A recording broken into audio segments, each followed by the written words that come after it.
I like to mention the girl, Hermann, who seems to appear to show Harry, the Steppenwolf, that there are many pleasures in life and they can be enjoyed within limits.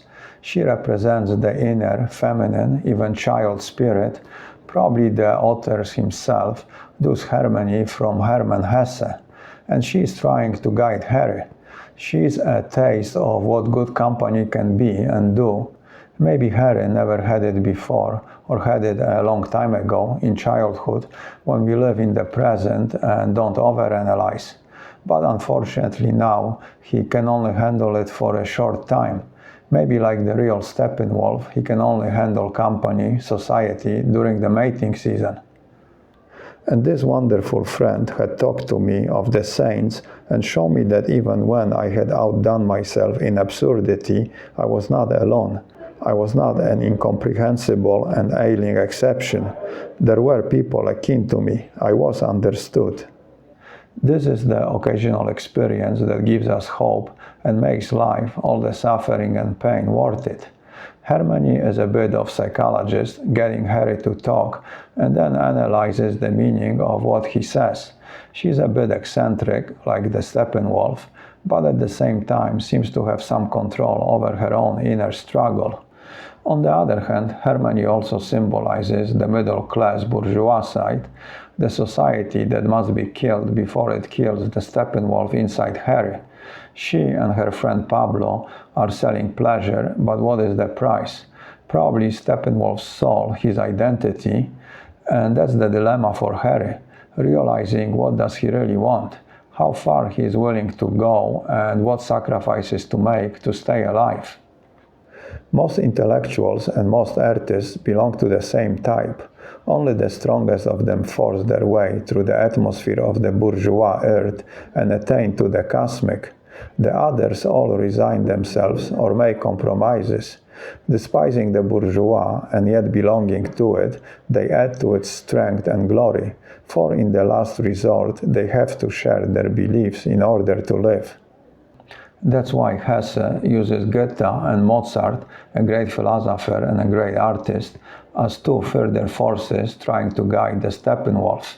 Seems Hermann has been dominated by the Steppenwolf instinct, like Harry, but betrayed her inner nature too much, and is trying to do the same to Harry. So she must be killed by Steppenwolf. And that's what would happen to Harry if he continued the same way, suicide by being killed by the inner Steppenwolf. The message might be we have many identities, and maybe the solution is to make them work together in some kind of synchronicity. As Shakespeare said, the world is a stage and all men and women merely actors. The whole interaction with Hermann and her company seems a dream, perhaps Harry's subconscious giving him some guidance. An easy life, an easy laugh, an easy death, these were not for me. Hermann might also represent the death of Steppenwolf and all the pleasures that come with it. She is connected to the razor blade Harry keeps close in case life becomes too difficult. So for Steppenwolf to continue living, she must be killed.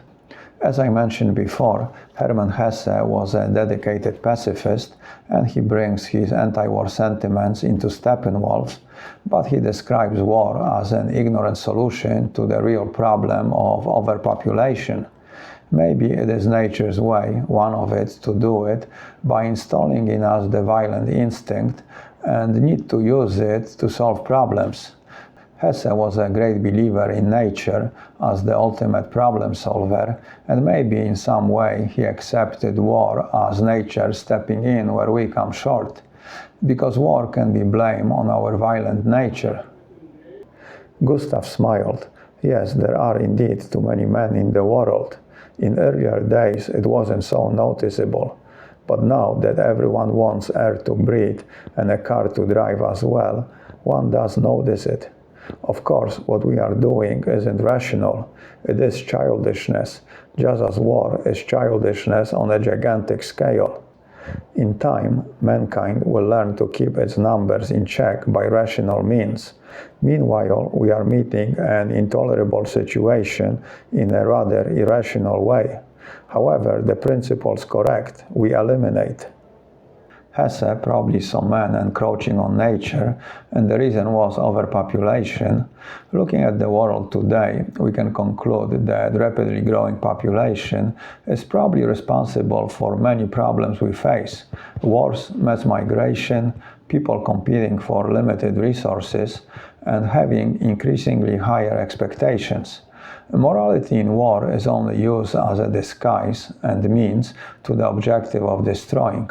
It helps to make unjustifiable look justifiable.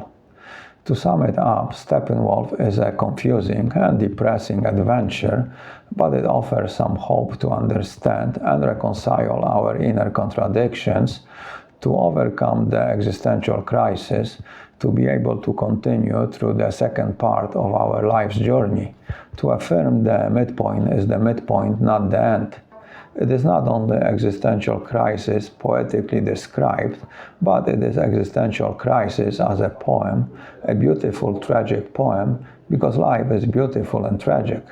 The book is pretty Kafkaesque, similar to Trial, perhaps some of it inspired Hesse.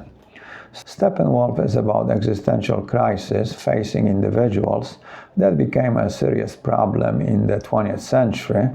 I think we all can relate because we all face the inner struggle between the modern middle-class bourgeois and the primal animal spirit. It is in different proportions in different people, and some manage to repress it, but at what price? Maybe the struggle is between happiness and suffering, the need to find a balance between the two. A whole industry has been built on the idea of selling everlasting happiness, but this is masturbation, because the only time we are truly aware of ourselves is when we suffer. So the right idea might be to acknowledge and embrace the two. Maybe without the middle-class identity to compare himself to, Steppenwolf wouldn't know who he is, but the middle-class identity is a problem because it is destroying the balance between happiness and suffering. The man of this concordat, like every other bourgeois ideal, is a compromise, a timid and artlessly sly experiment with the aim of cheating both the angry primal mother nature and the troublesome primal father spirit of their pressing claims, and of living in a temperate zone between the two of them. For this reason, the bourgeois today burns as heretics and hangs as criminals those to whom he erects monuments tomorrow. Looking for pleasure and avoiding pain, this is our human nature, so this is a war against ourselves, and because of it, it cannot be won, only continued. And the remedy offered, something to alleviate pain, is laughter, not taking yourself or what happens to you too seriously, and also laugh, maybe not being laughed, but having somebody or something to laugh, an activity that one loves, and this will get you through life because it temporarily disconnects us from suffering. And when we are suffering is the only time we are aware of ourselves and of our tragic plight, which is life. The second part of the book takes place at a dance ball, which Steppenwolf attends. I had now and again attended such festivities, and even sometimes found them very entertaining, but I had never danced. I had been a spectator merely. And the ball is a metaphor for life. You can be a spectator or participate and dance. And dancing is not taking ourselves seriously, it is laughing at ourselves. And later Steppenwolf makes laugh, which is doing something that we love, not limited love for something or somebody specific, but rather having a feeling of love, which means you will always find something or somebody to love, something to temporarily forget the suffering of the struggle inside of us. I had lost the sense of time, and I don't know how many hours or moments the intoxication of happiness lasted. But sometimes you have to kill what you love, so your love continues as a feeling inside of you and doesn't become object-oriented and external. The old Buddhist mantra goes, when you meet the Buddha, kill the Buddha. When you meet your ancestor, kill your ancestor, etc., etc. There is a 1970s film adaptation of Steppenwolf. It is as good as a picture can be made from this kind of deep psychological reflections, which means it is very limited, but I enjoyed watching it. Okay, let's talk about the physical book. The book I am holding is a paperback which I transformed into a hardcover leather-bound edition. To make the cover, I use grade A naturally tan hide I buy from a tanner in North Spain. It is the same leather Louis Vuitton uses to make his bags, so it is top quality. I do all the processing of the leather myself. First, I design the cover, and for this I use a painting of an individual reading about a man possessed by wolf spirits. This is the back with the blurb, and inside the front cover I printed a quote from the book. If you want to see a more detailed video where I explain how I transform paperback into leather-bound hardcover, click on the link in the description. I will make a maximum of 100 editions of each title. Each one will be numbered and initialed, and the numbers will go in chronological order from 2 up, since number 1 stays with me. The price will be around $100, so if you would like me to make one for you, you can click below on my email and send me a message. I do not guarantee I will do it, since it will depend on the time I have available access to leather and if I can get my hands on the copy of the book. Now, if you're not willing to spend the $100 but you still want the book, what you can do is click below on the PayPal link and donate $3 or more to my channel, and for every 100 donations I will make a lottery and draw one name, and the winner will receive the book. So if you are cheap but feel lucky, this might be the way to do it. Also, your donations give me the extra motivation to make the book reviews, and I appreciate them very much, so thank you in advance. One more thing, when you make your donation, remember to include the title of the book you would like to win. The book itself is beautiful. Visually, it has a very nice texture, it smells great, and the more you handle it, the more beautiful it will become. And it makes a great gift for yourself or somebody who appreciates books. So if you want one, don't snooze, or you might lose. Well, that's it, so let's end it here. And until next time, keep your ear close to the ground and read a book. Adios.